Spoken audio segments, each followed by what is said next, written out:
TCP IP transmission control protocol और computer networks के question और आंसर हम लोग देख रहे हैं। एक्सप्लेन द प्रोसेस ऑफ 3-वे हैंडशेकिंग प्रोटोकॉल। अब होता यह है कि जब भी टीसीपी कनेक्शन स्थापित होता है तब ये 3-वे हैंडशेकिंग होती है। अब इसमें होता यह है, पहले मैं आपको थोड़ा सा इसमें शॉर्ट में बताता हूं। होता यह है कि मान लीजिए ये होस्ट ए या कंप्यूटर ए होस्ट बी से कम्युनिकेशन स्थापित करना चाहता है, बातचीत करना चाहता है या डेटा ट्रांसफर करना चाहता है। तो सबसे पहले होस्ट ए होस्ट बी को बोलेगा I want to talk to you, मैं आपसे बात करना चाहता हूं। यहां पर होस्ट बी बोलेंगे वापस, इनको जवाब में बोलेंगे ठीक है, एग्रीड, मैं भी आपसे बात करना चाहता हूं।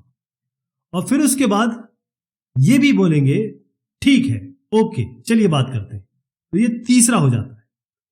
ध्यान रखेंगे कि टीसीपी कनेक्शन में हर एक जो भी कम्युनिकेशन या कोई भी बातचीत होती है, चाहे वो कनेक्शन को स्थापित करना हो, कनेक्शन को खत्म करना हो या डेटा ट्रांसफर करना हो, हर एक इस तरीके के डेटा को या किसी भी कनेक्शन स्थापित करने को एक जरूर मिलेगी।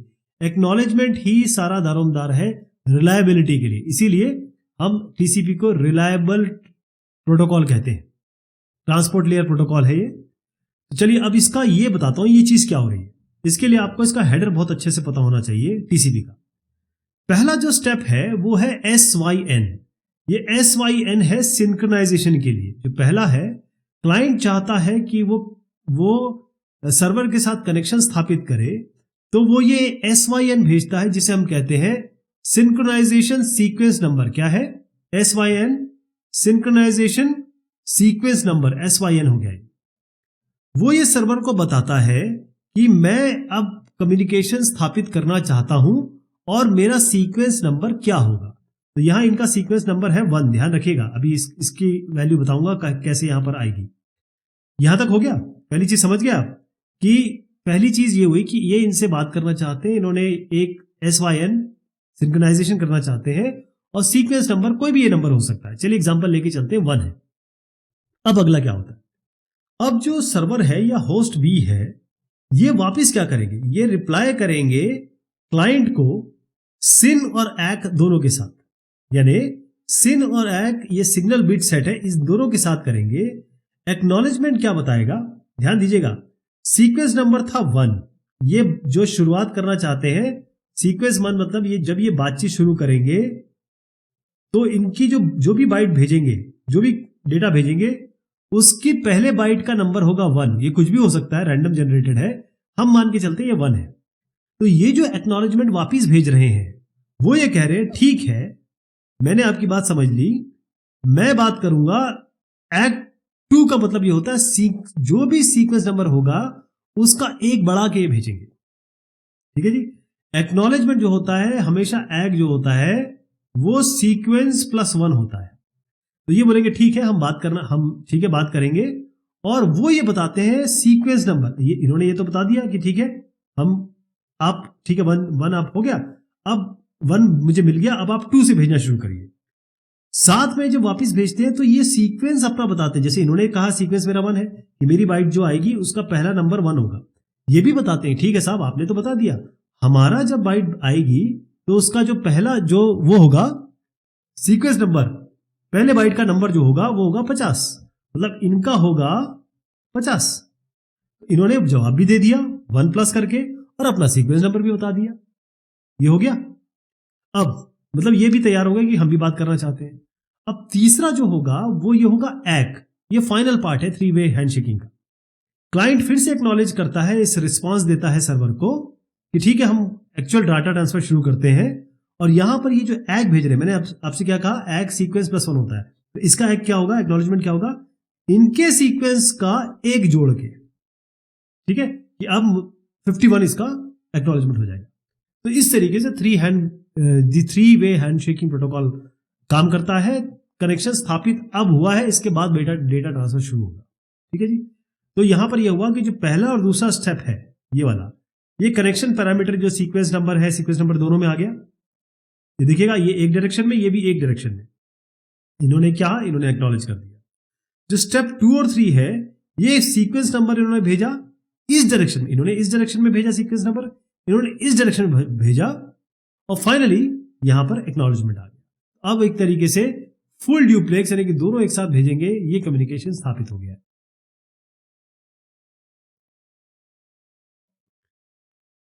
What is SCTP protocol? अब ये आया कहां से और इसका हम क्यों समझ रहे हैं?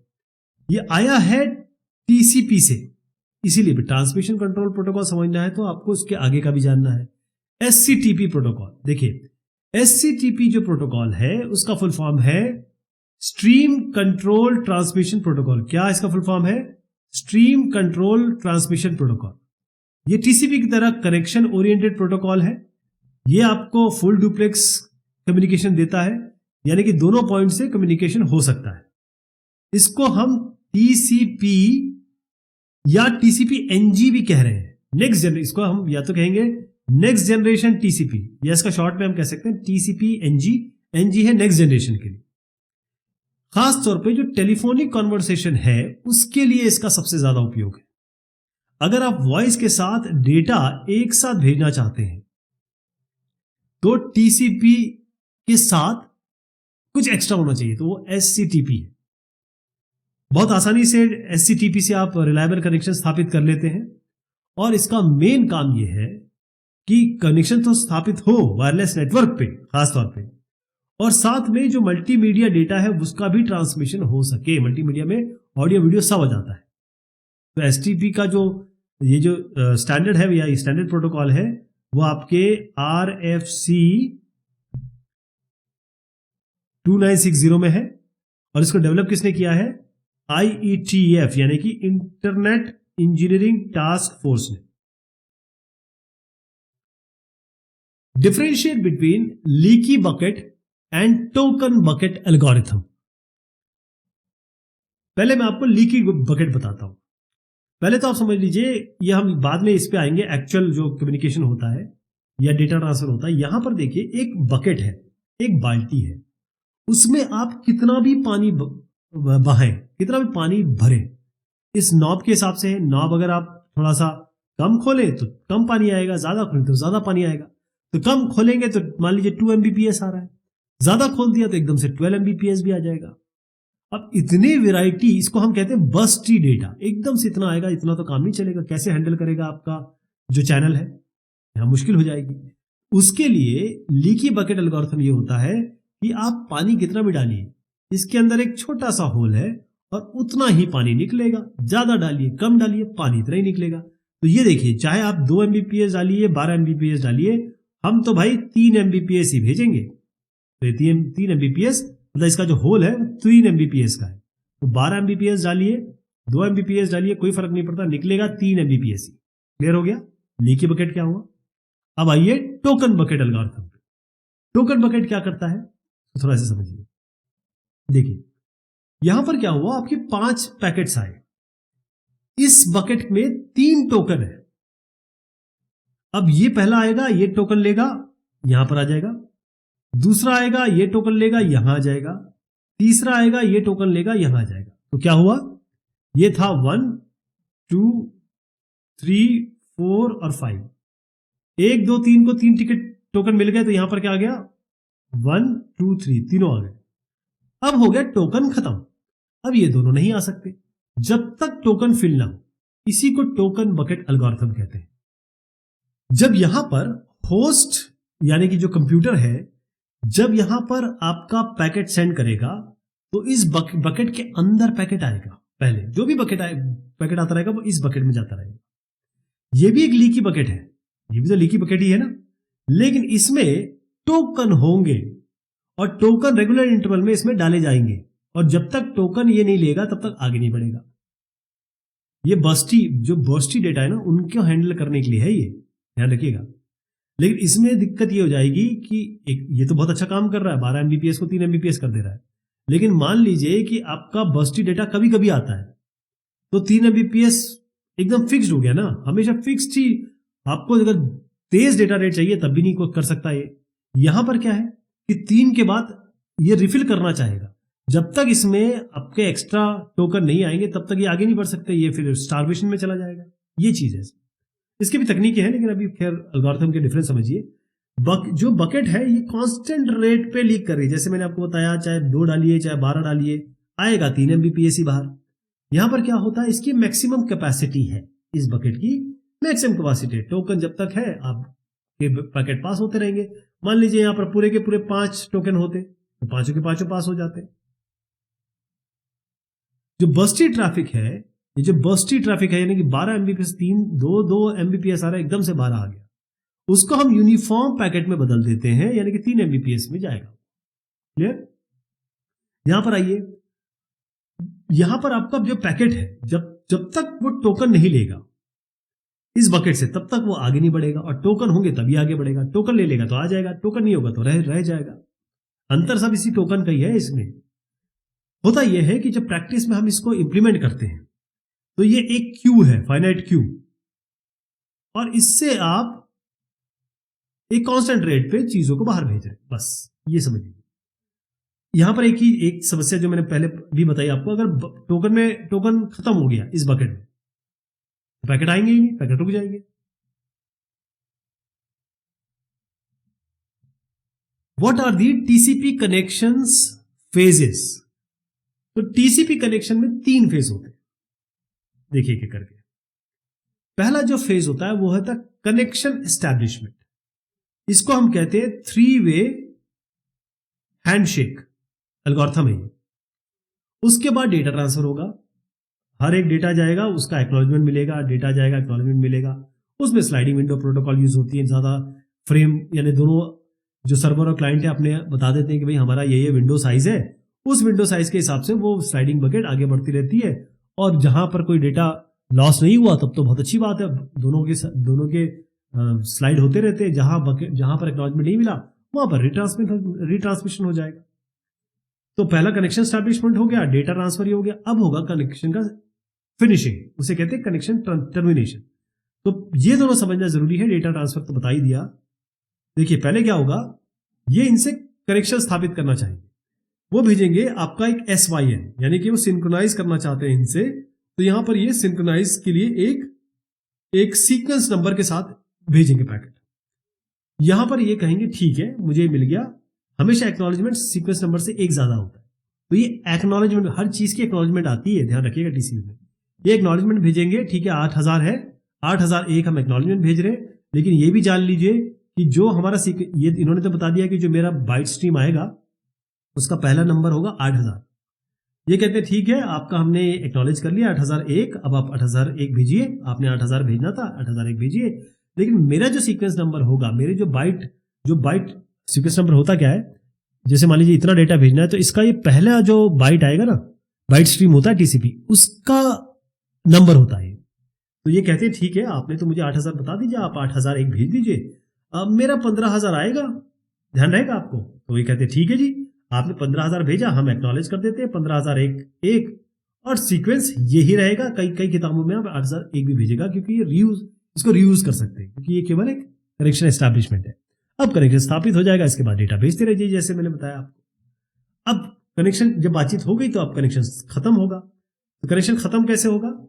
कनेक्शन खत्म होने में ये कहेंगे ठीक है साहब FIN, यहां पर क्या होता है ना, ये जो कंट्रोल फ्लैग्स है इसमें एक FIN फ्लैग भी होता है। इस FIN फ्लैग को ये 0 का 1 करके भेज देंगे, मतलब ये जब हेडर जाएगा इसमें ये 1 होगा, तो इससे ये समझ जाएंगे कि ये कनेक्शन खत्म करना चाहते हैं, स्थापित हुआ। ये इसको एग भेजेंगे, और एग होने के बाद अब ये आगे कुछ नहीं भेज सकते, केवल एक एग भेज सकते हैं और कुछ नहीं भेजेंगे। तो एग, ये हर चीज की एग आती है, हर चीज की एक्नॉलेजमेंट आती है, तो ये फिन की एग भेज देंगे। और ये भी कहेंगे ठीक है आप बात नहीं करना चाहते तो हम भी नहीं करना चाहते, तो FIN भेज देंगे। और मैंने कहा हर चीज की एग आती है, इसकी एग जरूर आ जाएगी एक, और क्लोज हो जाएगा, क्योंकि ये तो वैसे ही बंद हो चुके हैं, ये अब आगे कुछ नहीं भेजेंगे, ये केवल एग करके फिनिश कर देंगे, उसके बाद एक एग होगा। ये इन दोनों कंबाइन भी कर सकते हैं, तो इसको भी 3 वे कह सकते हैं। Right the features of TCP sliding window. देखिए जो TCP स्लाइडिंग विंडो है उसमें होता यह है कि जब सेंडर और रिसीवर आपस में कनेक्शन स्थापित कर लेते हैं तो ये अपना विंडो साइज भी भेज देते हैं कि देखिए साहब मेरा विंडो साइज ये है, आपका विंडो साइज ये है। अब हम मान के चलते हैं कि इनका विंडो साइज 4 है, इनका भी विंडो साइज 4 है। ये विंडो साइज जो होता है वो फ्लो कंट्रोल के लिए होता है। ध्यान रखिए किसके लिए है? फ्लो कंट्रोल के लिए। इसके अलावा ये एमएसएस भी भेजते हैं, ये भी एमएसएस भेजते हैं। वो एमएसएस होता है कि भैया इतने से इससे ज्यादा सेगमेंट मत मुझे भेजना। ये तो आपको विंडो साइज बता रहे हैं, लेकिन ये बताते हैं कि देखो नेटवर्क का भी एक इशू है, इससे ज्यादा मत भेजना एक बार में। अब आप देखिए ये हो कैसे रहा है, मैं यहां पर इसको करके बताता हूं आपको। यहां देखिए हो क्या रहा है कि ये जो सेंडर है ये अपने विंडो के हिसाब से 4 पैकेट, 4 आप टीसीपी सेगमेंट समझ लीजिए, वो भेज देता है। अब ये इसको जैसे ही मिल जाएगा, इसका एक देखिए ये जो रेड आ रहा है ना वो एक है, जैसे एक्नॉलेजमेंट आ जाएगी विंडो आगे बढ़ जाएगी। कहने का मतलब अगर ये पहुंच गया और इसकी एक आ गई तो विंडो इसका बढ़ जाएगा, और अगर कुछ मिस हो जाता है तो विंडो नहीं बढ़ेगी, उसका रिट्रांसमिशन होगा। तो ये जो स्लाइडिंग विंडो है वो इसी तरीके से चल रही है, स्लाइड तभी होगी जब एक आएगा, अदरवाइज इसका रिट्रांसमिशन होगा। तो इसका अब आप समझ गए होंगे इस डायग्राम से कि ये variable size window TCP sliding window का मतलब यही है कि जैसे ये 4 है, इसका विंडो साइज 3 हो सकता है, इसका 1 हो सकता है, कुछ भी हो सकता है। तो जो वेरिएबल विंडो साइज ताकि फ्लो कंट्रोल हो सके रिलायबल ट्रांसफर में, क्योंकि टीसीपी जो है वो ट्रांसपोर्ट लेयर प्रोटोकॉल है और रिलायबल प्रोटोकॉल है। तो टीसीपी क्योंकि फुल डुप्लेक्स हो रहा है तो यहां से डेटा जा रहा है, यहां से एक आ रही है, यहां से डेटा जा रहा है, यहां से एक आ रही है, दोनों तरफ हो रहा है, हर डायरेक्शन में। ये अलग अलग स्पीड और साइज ताकि किसी तरीके से लोग अलग अलग नेटवर्क में अलग अलग वेट जो राउटर है वो अलग अलग स्पीड में कम्युनिकेट कर सके, उसलिए टीसीपी स्लाइडिंग विंडो बहुत काम करता है। What is the maximum size of the TCP header? UDP का भी आपसे पूछ सकते हैं, तो यूडीपी का पहले बता देता हूं, 8 बाइट का होता है कि टीसीपी यूडीपी दोनों बहुत साथ में पूछे जाते हैं। 8 बाइट का फिक्स्ड हेडर होता है। टीसीपी का हेडर फिक्स्ड नहीं होता है, लेकिन मिनिमम होगा 20, मैक्सिमम होगा 60। कितना? ये 8 बाइट का होता है, ये है 20 बाइट मिनिमम, मैक्सिमम 60 बाइट, ये ध्यान रखना। मैक्सिमम कितना हो सकता है? 60 बाइट टीसीपी हेडर, मिनिमम होता 20, इसलिए 20 से 60 हेडर दिया हुआ है। Do port addresses need to be unique? Why और why not? Why are port addresses shorter than IP addresses? ये सारे सवाल हम एक साथ जोड़ सकते हैं कि please tell us about IP address and port address, क्या क्या होते हैं। तो पहले मैं आपको यहां समझाता हूं। आईपी एड्रेस जो होगा वो देखिए कितने ऑक्टेट है इसमें, और कितना है ये 8 8 8 8 8 4 से 32 बिट का है। डॉट सेपरेटेड होते हैं, ये मैक्सिमम जा सकता है 0 से लेकर 255। क्यों? क्योंकि 8 ये कितना है, ये आपका एक ऑक्टेट है 8 का, तो 2 की घात 8 -1 तक जा सकता है। 2 की घात 2 की पावर 8 कितना तो होता है 256 -1, तो 255 इसकी मैक्सिमम वैल्यू हो सकती है 255। तो इसकी मैक्सिमम कितनी होती है? 255 255 255 255। ठीक है जी, क्लियर हो गया? ओके, यह आईपी एड्रेस, ये आईपी एड्रेस एक पर्टिकुलर मशीन को आइडेंटिफाई करता है। ये क्लियर हो गया? पर्टिकुलर मशीन का जो मैक एड्रेस है उसको वो यूनिकली आइडेंटिफाई करता है। आईपी जो होता है वो बेसिकली नेटवर्क लेयर के लिए होता है, तो ये आईपी एड्रेस से हमको ये पता चलता है। पोर्ट जो होता है वो पोर्ट ये सॉफ्टवेयर मैनेज्ड है, ऑपरेटिंग सिस्टम मैनेज करता है इसको। और ये पोर्ट जो नंबर होता है ये आपका खास तौर पे जब आप सॉकेट बनाते हैं, जब आप टीसीपी में कनेक्शन में डेटा ट्रांसफर करना चाहते हैं या यूडीपी में करना चाहते हैं, तो आपको पोर्ट नंबर पता होना चाहिए, क्योंकि टीसीपी यूडीपी या ट्रांसमिशन कंट्रोल प्रोटोकॉल या ट्रांसपोर्ट लेयर के प्रोटोकॉल ये प्रोसेस टू प्रोसेस डिलीवरी करते हैं। तो आपको यह पता होना चाहिए कि प्रोसेस का पोर्ट क्या है। ध्यान रहेगा, पोर्ट कोई हार्डवेयर नहीं होता, ध्यान रखिएगा, ये हार्डवेयर नहीं है, हार्डवेयर नंबर पोर्ट नहीं है ये। अब आपको इस तरीके से समझिए, देखिए ये एक होस्ट ए है, ये यहां पर इंटरनेट पे ये होस्ट ए रिक्वेस्ट करता है सर्वर को इंटरनेट पे। अब मान लीजिए आप कोई वेब पेज एक्सेस कर रहे हैं, आप गए क्रोम पे और आपने वेब पेज एक्सेस किया, तो ये जाएगा कहां पर, कहां से लेगा? इस पर्टिकुलर मशीन पे जाएगा। इस मशीन का एक आईपी एड्रेस होगा, आईपी एड्रेस मैंने आपको बता दिया क्या होगा। लेकिन इस मशीन पे तो चला गया, लेकिन इस मशीन पे बहुत सारी सर्विसेज चल रही होंगी और ये सारी सॉफ्टवेयर सर्विसेज है। मान लीजिए वेब सर्वर है, तो अब इसको वेब पेज से काम है, तो वेब पेज वाली जो सर्विस होगी वहीं तो जाएगा ये। तो वेब पेज की सर्विस कहां चल रही होगी? पोर्ट नंबर 80 पे। तो यहां पर पोर्ट आ गया 80। अगर ये मान लीजिए वेब पेज नहीं कर रहे होते, ये फाइल ट्रांसफर करना चाहते होते, तो आईपी तो वही रहता। ये बताते आईपी है बेसिकली, जो सॉकेट खोलते हैं हम उसमें आईपी होता है, साथ में पोर्ट नंबर होता है। तो आईपी तो यहां पहुंच जाएंगे। पोर्ट नंबर डिसाइड करेगा कि कौन सी सर्विस पे जाना चाहते हैं, कौन सी सर्विस यूज करना चाहते हैं। तो अगर ये फाइल ट्रांसफर करना चाहते हैं तो सर्विस क्या होगी? पोर्ट 21 पे FTP सर्विस। 21 वैसे 2021 होता है, 21 कंट्रोल के लिए होता है, 20 एक्चुअल डेटा ट्रांसफर के लिए होता है। अगर मान लीजिए ये इससे रिमोट लॉगिन करना चाहते हैं तो आईपी वही रहेगा, ये इसी आईपी पे जाएंगे, लेकिन ये पोर्ट लिखेंगे 23, क्योंकि ये अब रिमोट लॉगिन यानी टेलनेट सर्विस यूज करना चाहते हैं। अब आपको क्लियर हुआ? तो पोर्ट एड्रेस अब एक एक करके समझिए। पोर्ट एड्रेस जो है, मैंने आपको कहा ये ट्रांसपोर्ट लेयर का काम है। यहां पर process to process end to end delivery के लिए प्रोसेस टू प्रोसेस कम्युनिकेशन करना पड़ता है। ISO/OSI लेयर में ये 4th लेयर होती है। पोर्ट एड्रेसेस, अब उन्होंने कहा कि ये शॉर्टर क्यों होते हैं। पहले तो आप समझ लीजिए कि पोर्ट एड्रेस यूनिक होते ही होते हैं, लेकिन मैं आपको बताऊंगा कहां यूनिक नहीं होते, कहां पर क्या होता है।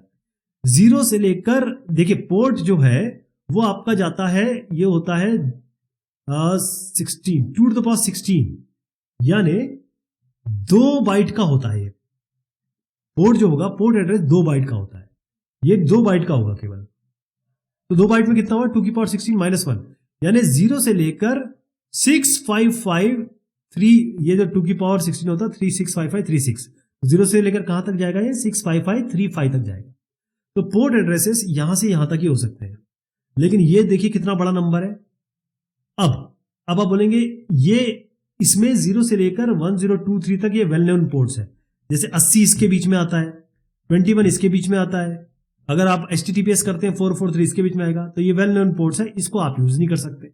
इसके बाद भी 45,000 तक वो आप यूज नहीं कर सकते।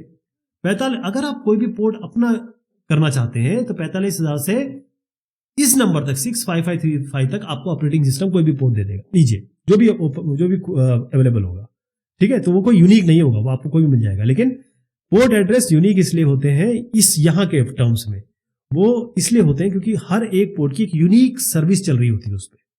क्लियर हो गया? तो पोर्ट एड्रेस यूनिक का कॉन्सेप्ट समझ गए। अब पोर्ट एड्रेस शॉर्ट क्यों होते हैं? क्योंकि सर्विसेज कितनी, अब आप गिनती पे लगा लीजिए, HTTP, FTP, टेलनेट, बूट वाला हो गया, एक इको हो गया, ऐसे तमाम मैं तो गिन पा रहा हूं ना। तो पोर्ट एड्रेसेस हमको क्यों चाहिए ज्यादा? 65535 तो बहुत बड़ा नंबर है, और हमें तो केवल यही चाहिए ना भाई, हमको एंड टू एंड डिलीवरी चाहिए मैसेज, और वो जो प्रोटोकॉल जितने हैं वो तो बहुत कम है। ये HTTP प्रोटोकॉल हो गया, FTP प्रोटोकॉल, ये तो कम है, वो हम 0 से 65535 पे कर सकते हैं। तो पोर्ट एड्रेस हमेशा कम होते हैं आईपी एड्रेस से। आईपी एड्रेस जो है वो आपको कंप्यूटर या डिवाइस के बारे में बताता है जो नेटवर्क पे कनेक्टेड है, क्योंकि नेटवर्क लेयर जो TCP लेयर जो है वो पोर्ट एड्रेस पे ध्यान दे रही है। नेटवर्क लेयर जो है वो आपको उस मशीन तक पहुंचाएगी, उस मशीन में किस प्रोसेस पे जाना है वो आपको TCP पहुंचाएगी, या कहे ट्रांसपोर्ट लेयर पहुंचाएगी। ठीक है जी। तो पोर्ट एड्रेस प्रोटोकॉल पे ले जाते हैं, और नेटवर्क पे किस होस्ट पे जाना है वो आपको आईपी एड्रेस ले जाते हैं।